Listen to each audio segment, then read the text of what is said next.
America और रूस अब सिर्फ बयानबाजी में नहीं बल्कि सीधे समुद्र में आमने सामने आ गए हैं। जी हाँ, अमेरिकी फोर्स ने वेनेजुएला से जुड़े रूसी झंडे वाले तेल टैंकर को अटलांटिक में जब्त कर लिया है। ये कार्रवाई बीते कई हफ्तों से चल रही निगरानी और पीछा करने के बाद की गई है। जिस जहाज को रोका गया, अमेरिकी प्रशासन का दावा है कि ये टैंकर वेनेजुएला का प्रतिबंधित तेल अंतर्राष्ट्रीय बाजार तक पहुंचाने में शामिल था। अमेरिका ने इस कार्रवाई को सीधे तौर पर सही ठहराया है।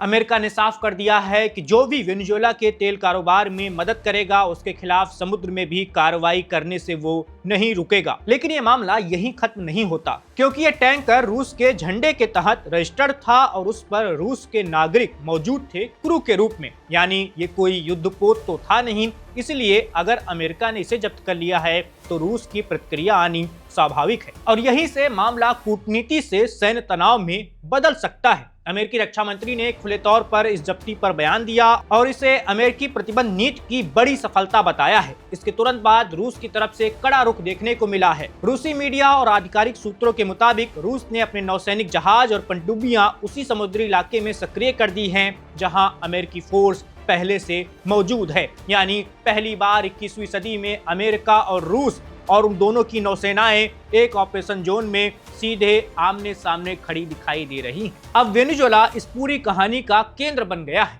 अमेरिका लंबे समय से वेनेजुएला पर आर्थिक प्रतिबंध लगाए हुए है और उसका मकसद साफ है, मदुरो सरकार की तेल से होने वाली कमाई को रोकना। रूस वेनेजुएला का राजनीतिक और ऊर्जा क्षेत्र में सबसे बड़ा रणनीतिक साझेदार रहा है। यही वजह है कि ये कार्रवाई सिर्फ एक जहाज की नहीं बल्कि अमेरिका रूस शक्ति संघर्ष का नया मोर्चा बन गई है। विशेषज्ञों का कहना है कि इतिहास में बड़े युद्ध अक्सर ऐसी ही समुद्री टकरावों से शुरू होते हैं जहां दोनों पक्ष अपनी कार्रवाई को कानूनी बताते हैं और टकराव धीरे धीरे बढ़ता जाता है। फिलहाल कोई सीधा सैन्य संघर्ष नहीं शुरू हुआ है, लेकिन हालात बेहद ही संवेदनशील है, क्योंकि अगर समुद्र में मौजूद किसी भी जहाज या पनडुब्बी के बीच गलत आकलन हुआ तो ये टकराव वेनेजुएला से निकलकर वैश्विक संकट में तब्दील हो सकता है। ये सिर्फ तेल या प्रतिबंध की कहानी नहीं है, ये कहानी है अमेरिका और रूस के बीच बढ़ते उस टकराव की जो अब जमीन से निकलकर समुद्र तक पहुंच चुका है। अभी गोली तो नहीं चली है, लेकिन समुद्र में खिंची ये लाइन दुनिया को गलत दिशा में ले जा सकती है। इस वीडियो में बस इतना ही। मेरा नाम वैभव है, आप देखते रहिए one India. Subscribe to One India and never miss an update. Download the One India app now.